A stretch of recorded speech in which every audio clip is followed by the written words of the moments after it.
దేవునికి స్తోత్రం. మన ప్రభువును రక్షకుడైన యేసుక్రీస్తు వారి నామంలో అందరికీ ఉదయకాల శుభములు తెలియజేయుచున్నాను. ఈరోజు దేవుని వాగ్దానము అపోస్తులుడైన పౌలు గారు తెస్సలోనికైలకు రాసిన మొదటి పత్రిక 4వ అధ్యాయము 16-17 వచనాలు. ఆర్భాటముతోనూ ప్రధాన దూత శబ్దముతోనూ దేవుని బోరతోనూ పరలోకము నుండి ప్రభువు దిగివచ్చును. క్రీస్తు నుండి మృతులైన వారు మొదట లేతురు. ఆ మీదట సజీవులమై నిలిచియుండు మనము వారితో కూడా ఏకముగా ప్రభువును ఎదుర్కొనుటకు ఆకాశ మండలమునకు మేఘముల మీద కొనిపోబడదుము. ప్రభువు రావటం అనేది ఖచ్చితంగా జరుగుతుంది.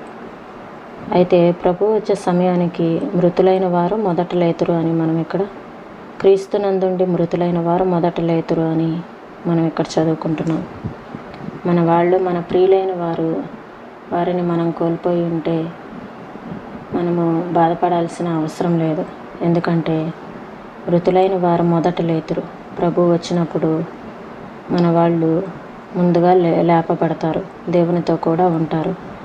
కాబట్టి ఈ లోకంలో మనం జీవించేది కొంతకాలమే. కాబట్టి మన ప్రియులైన వారిని తలుచుకుంటూ మనం బాధపడకూడదు, సంతోషించాలి. సంతోషించదగిన విషయం. ఎందుకంటే సజీవులమై ఉండే మనకన్నా కూడా మృతులైన వారు మొదట లేతురని ప్రభువు తెలియజేయచ్చు ఉన్నారు. ఆ తర్వాత సజీవులమై నిలిచి ఉండే మనము ప్రభువుని ఎదుర్కొనుటకు మనము ఆకాశ మండలమునకు మేఘముల మీద కొనిపోబడతాము. యేసు ప్రభువు సమాధి నుండి లేచినది ఉదయం పెందలకడనే, ఇంకనూ చీకటి ఉండగానే. తెరిచి ఉన్న ఆయన సమాధి మీద సూర్యుని కంటే ముందు వేకువ చుక్క ప్రకాశించింది.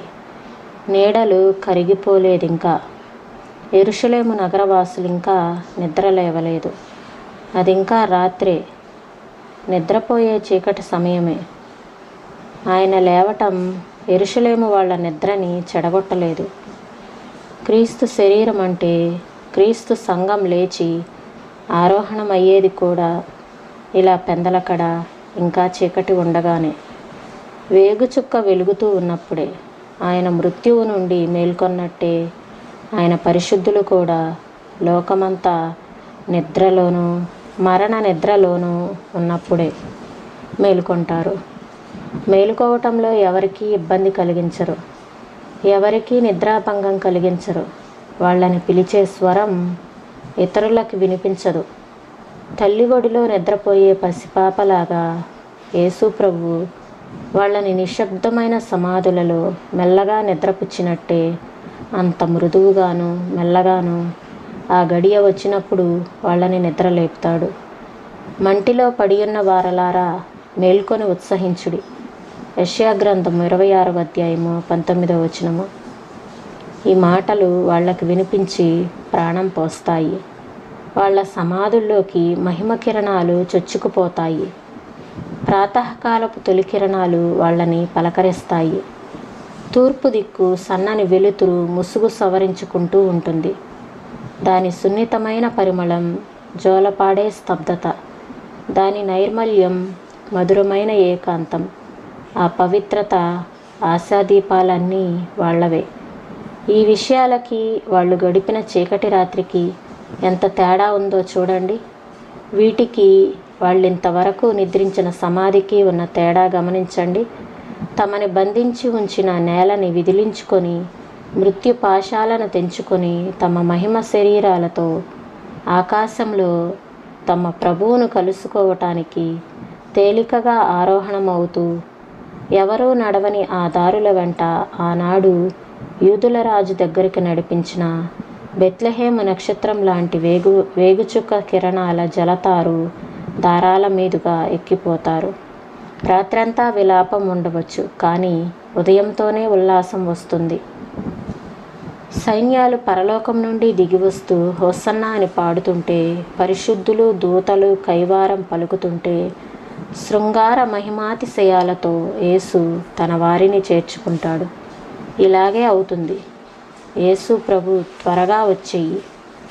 ఒక సైనికుడు అన్నాడట, నేను చనిపోతే నా సమాధి దగ్గర విలాప సంగీతాలు వాయించవద్దు.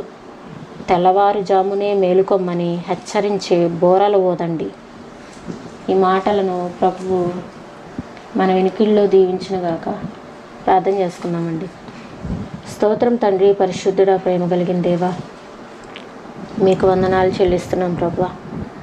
ఆర్భాటముతోనూ ప్రధాన దూత శబ్దముతోనూ దేవుని బోరతోనూ పరలోకం నుండి ప్రభువు దిగువచ్చునని ఆయన మీ మాటలు మాకు తెలియపరుస్తూ ఉన్నాయి ప్రభువా.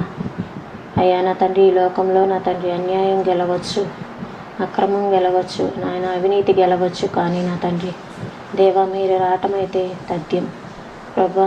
మీరు రావటం ఖచ్చితంగా జరుగుతుంది కాబట్టి మేము దానిని విశ్వసించి ఈ లోకంలో జరిగే దానిని మేము సహించి ప్రభా మీ పిల్లలంగా మేము ఎదుగునట్లుగా సహాయం చేయండి ప్రభా.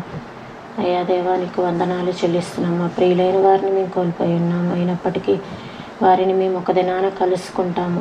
ఎందుకంటే మృతులైన వారు మొదట లేతురని, క్రీస్తునందుండి మృతులైన వారు మొదట లేతురని సెలవిచ్చారు ప్రభా.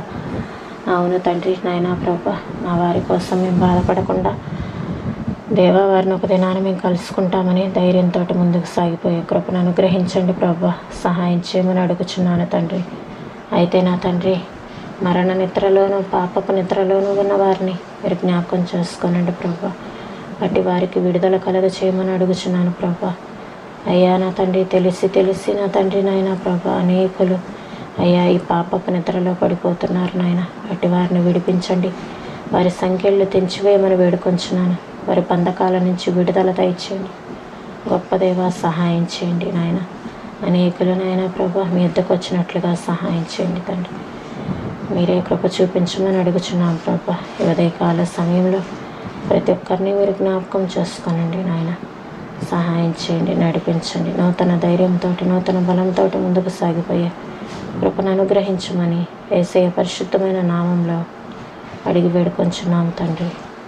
ఆమేన్.